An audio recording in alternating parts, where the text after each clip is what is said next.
Hi, welcome, Croeso. This is the New England IPA, Citra, Amarillo, and some Idaho 7 hops in there. And nice it is too. Too bloody nice. Thought I'd jump on the bandwagon homebrewing community and who I am, where I started, and where am I now with it. And seen a few of the brew tubers doing some vlogs of late. Abby Brew and Rick Shaw, and also Big Banana. Those are the three main ones I've seen thus far, so I thought I'd jump on. So brew tubing for me, fantastic community. If you're into home brewing, getting involved with that is a must, and it also gives me the opportunity to practice my English, as English is my second language, and hardly speak English really.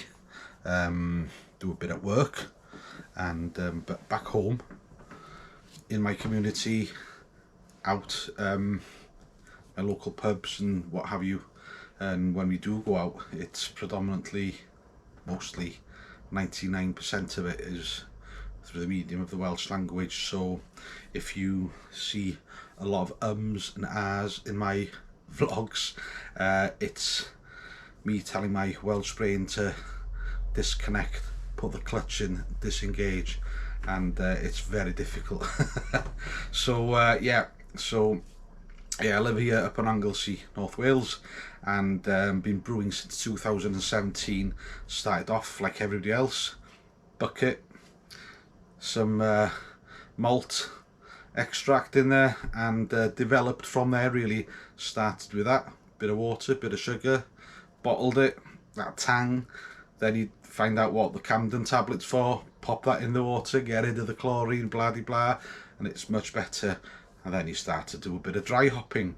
The more YouTube you see, the better you get at, and to where I am today really. So little shed in the garden, sorry, in the house, in the kitchen first, got little shed, did all that up, put everything in it, insulated, got all the kits sorted out, and then came the first class stein, all in one.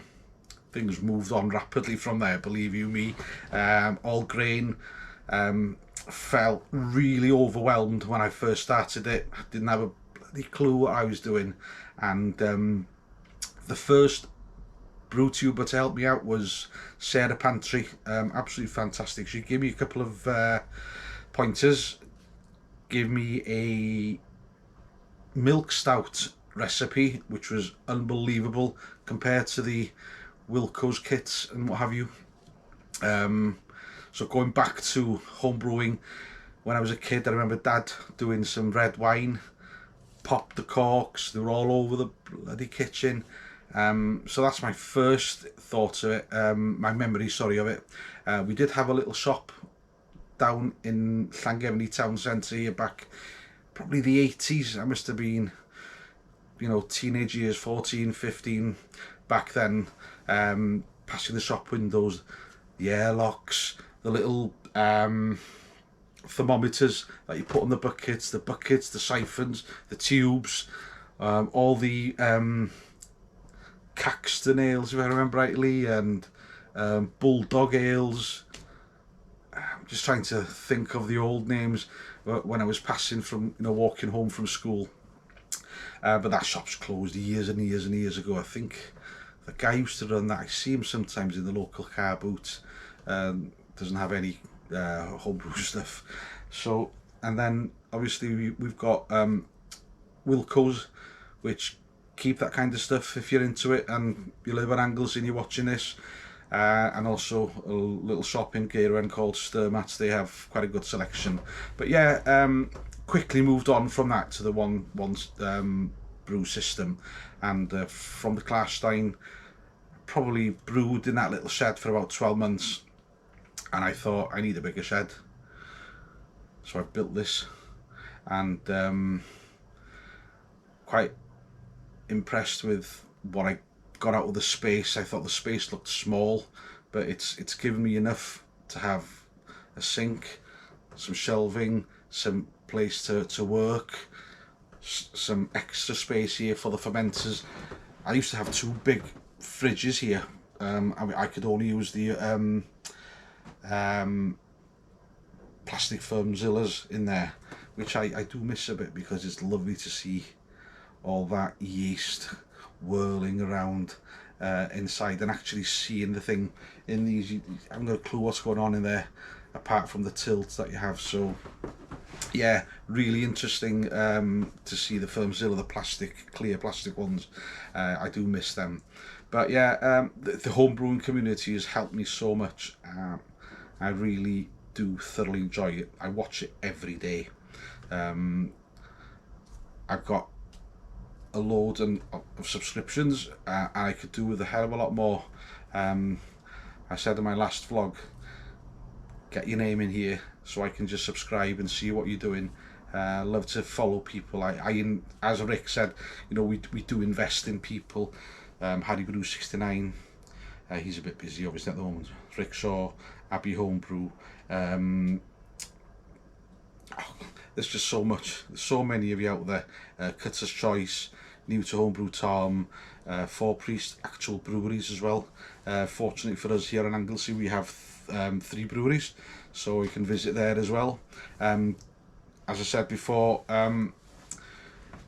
going to all these different pubs around here, it was difficult to sustain just drinking the same standard bitter. And now that I've got this and I'm brewing quite decent beer, if I do say so myself, I really do much prefer this than standard bitters and what have you. So this has really developed my palate, a great understanding of hops and what they do, and this community has helped me so much, and I can only thank you for that. Where do I get my stuff from now? So I use 2 main ones. Everybody knows about the malt miller, but I've not heard so many people talking about Getter Brewed. So that's Geter Brewed. They're in Northern Ireland and they're very good as well. So it's for me it's on a par with malt miller.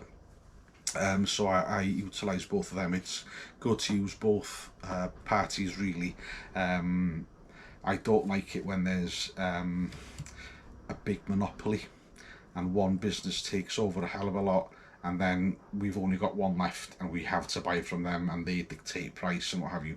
Because no doubt, if you've been into home brewing for a few years, you will have recognised how the pricing is going up slowly. Yeah, we've got some outside influences that people like to blame.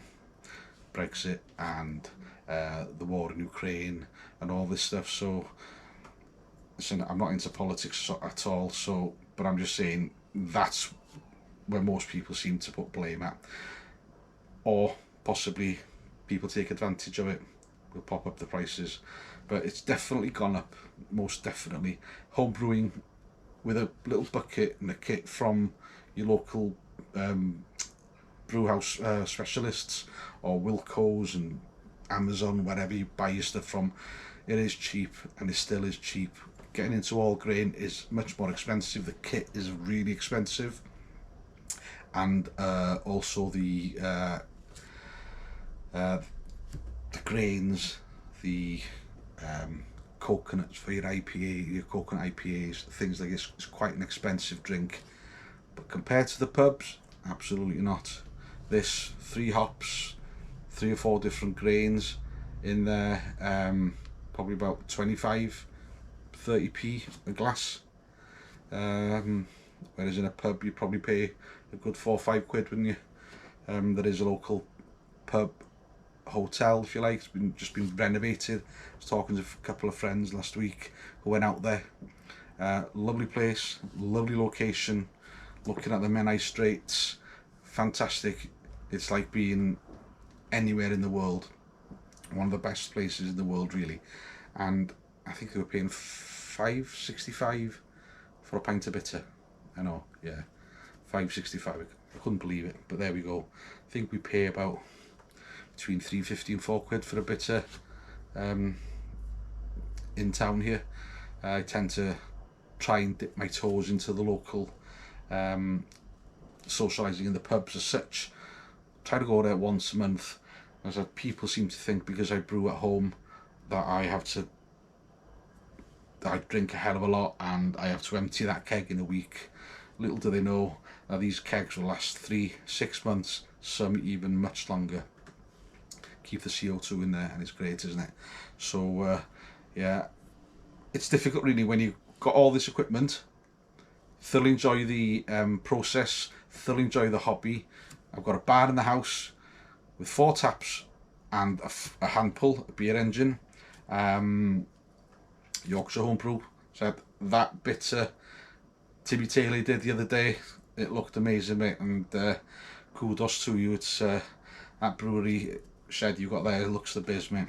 So yeah, so I've got all of this here. I love to stay at home, do a bit of barbecuing, sit in the garden, enjoy the beer in my shed. Taxi costs me £7 there, £7 back. I'm more or less £14 down before we start.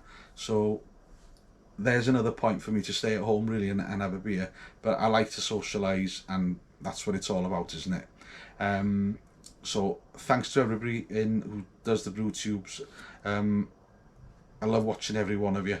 Really have invested in you, and as Rick said, you like to see what goes on in the background and who you are, what you do and stuff. So from my point of view, what do I do for a living? I work for Openreach, so I've been with them 25 years this month, so thoroughly enjoy that. Get to see a lot of the countryside, get to travel a hell of a lot locally, so it's a great job. I thoroughly enjoy it, and we've got some good friends and colleagues there as well.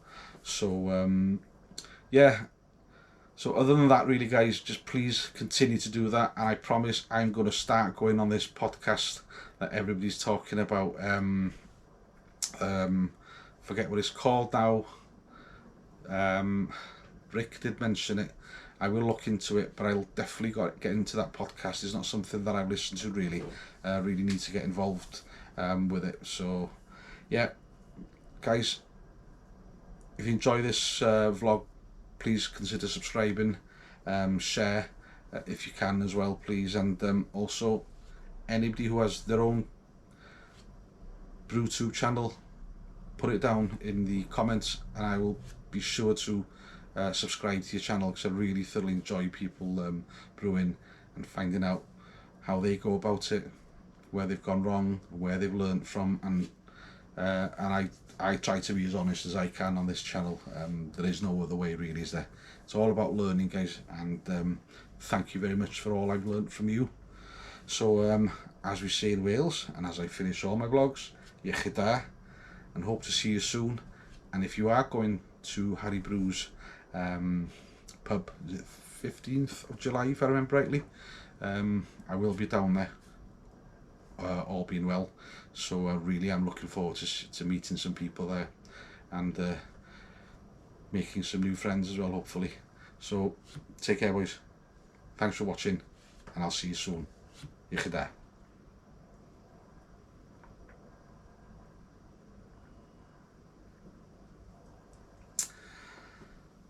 God, this talking stuff is thirsty work, innit? Take care, boys.